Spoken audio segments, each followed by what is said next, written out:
any emotion you feel should be converted into positive influence. Yeah, you should do good things with any emotion you feel. I can't. And what else are you going to do with it? And this is a genuine question. Yeah. What else? If let's say your wife breaks your heart, if you're not going to work, you can't sleep anymore. You're upset. She's running around with a new dude. You see her Instagram story. She got some new guy. You're furious and you're angry and you're jealous and you're bitter. You have all of this inside of you.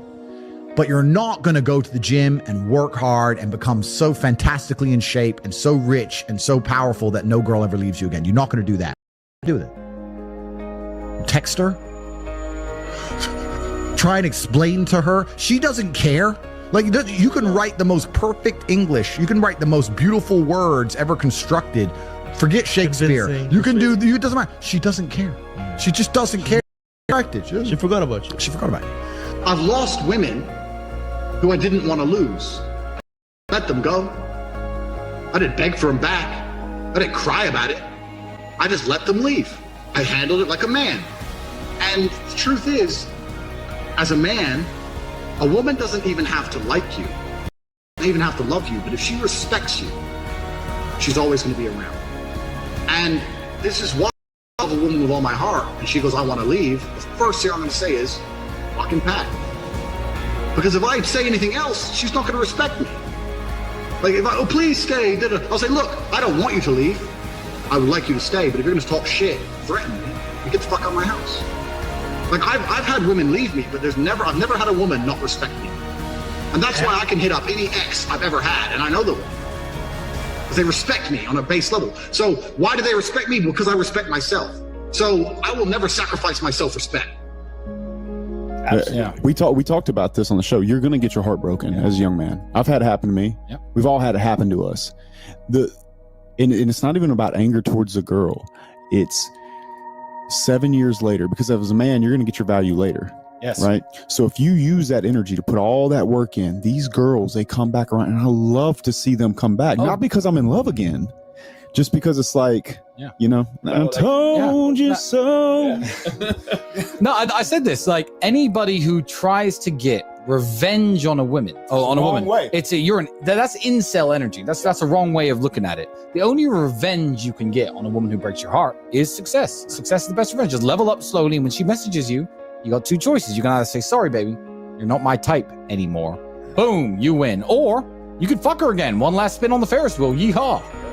So that's the answer to the question. Put a plan together for the heartbreak if it comes, and make sure that plan is constructive. Yeah. Everything we've been saying on this podcast is true. Trauma's going to come, pain's going to come, and you have to use it in a constructive way. I'm not telling you to tell him to avoid the pain. I'm saying that when it comes, make sure it's used in a constructive way. And still to this day, that's all I would ever do. If something bad happened to me and I got really upset, I would find the most constructive possible outlet. And that's a conscious decision. You have to have the emotional control to make a conscious decision in that direction. So what are you going to do with all of that if it's not positive? Well, it's going to consume you and you're going to end up self-destructive, or you're going to embarrass yourself, or you can take all of that and put yourself in a position where it never happens to you again. Yeah. Those are the choices. So what's the most intelligent choice to make? Yeah. You know, I don't understand how many humans function in the world today. I don't get people who don't think like me. I don't understand it. I'm like, well, then how have you survived this long? Life is hard. Life is difficult. Maybe I've just been unlucky, which I don't believe in, but I've had so much trauma and bad events and negativity and stress and all these things that have happened to me, and I all of it to be monumentally successful.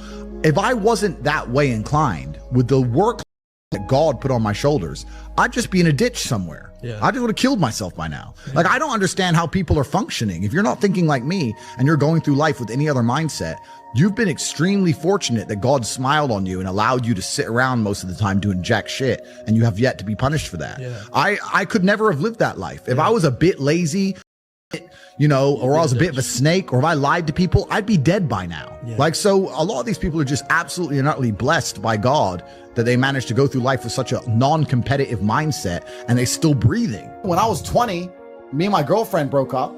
I was with her for 4 years. I couldn't sleep. And this is before social media. You couldn't just chase a bitch. Like, that was it. She's gone now. Like, she moved. I didn't know where she lived. That was it. And I couldn't sleep. Now, it wasn't like I was crying my eyes out, but I was just, where's my hoe at? I couldn't sleep. Need something else to do. So I thought, fuck, I'll hit the gym at 6 a.m., hit the gym at 3 p.m. I had nothing else to do but fight. So I took all that trauma, all that heartbreak, and I molded it into becoming a world level combatant, right? So there's nothing, what did we talk earlier about how trauma can mold you? How trauma can be a fantastic, heartbreak, depression, sadness. These are all fantastic motivators. I'm telling you why they're a fantastic motivator. You go to a guy who's heartbroken, he has all the motivation in the world to send 300 text messages.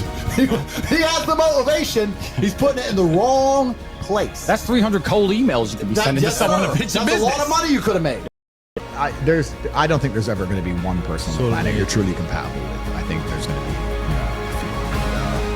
few. If you have your life in order as a man, truly and completely in order, then you're compatible with a lot more people.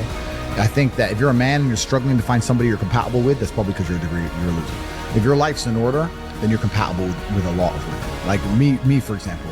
I don't need a woman to mother me. I don't need a woman to motivate me, to tell me to stop playing video games. I don't need her to do anything for me. I need her to be happy, positive, protect my spirit, pray for me, maybe little things, make me a coffee, some kind of small gesture.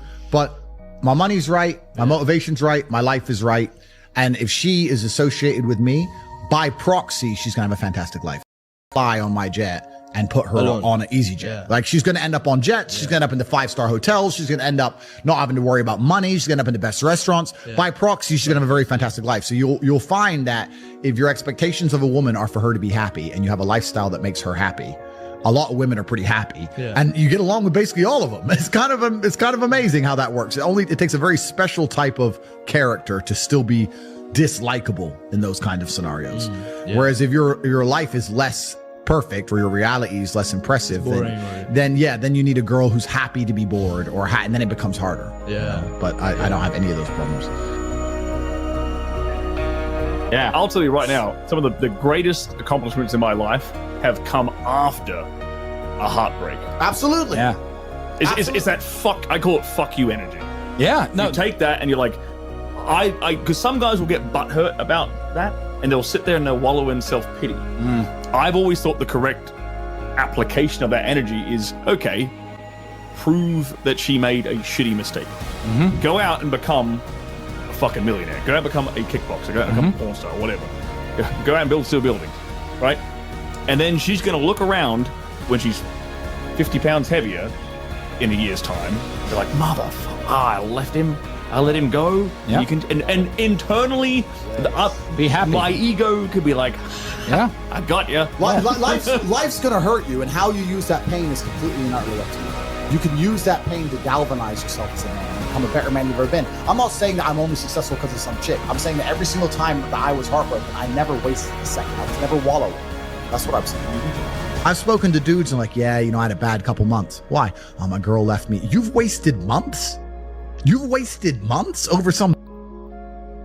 But the reason I'm the luckiest man on earth is because God has given me endless building blocks to build a superhero. He's given me endless power. He's given me endless motivation. What did we say? He's given me I have endless sources of power. I can sit here right now and recall events that will prevent me from sleeping for 2 to 3 days. That gives me a superpower that other men do not have. They want to go to sleep. They're tired. I can stop being tired for days at a time. I can just have a thought. I can remember. I can sit, close my eyes, and use the power to vividly remember events, and I will not sleep for days. So how you don't need any drugs or anything? I've never taken a drug in my life. I've never tried cocaine in my life. I've never tried weed in my life, ever. Wow. I drink a lot of coffee. I smoke cigars, bit of vodka, but I've never tried a narcotic in my life. Wow. So, and when people come to me and say, oh, this happened, I'm really sad, or my heart broke, or this bad thing happened to me, I say, good. Thank the Lord that he's given you this endless source of motivation. You're wasting it. That's your problem. But it's been given to you. Nitrous oxide has been given to you. You just have to use it in the correct way. So I'm the luckiest man in the world because all the bad things that happened to me have given me all the building blocks to become the most fantastic man on the face of the planet.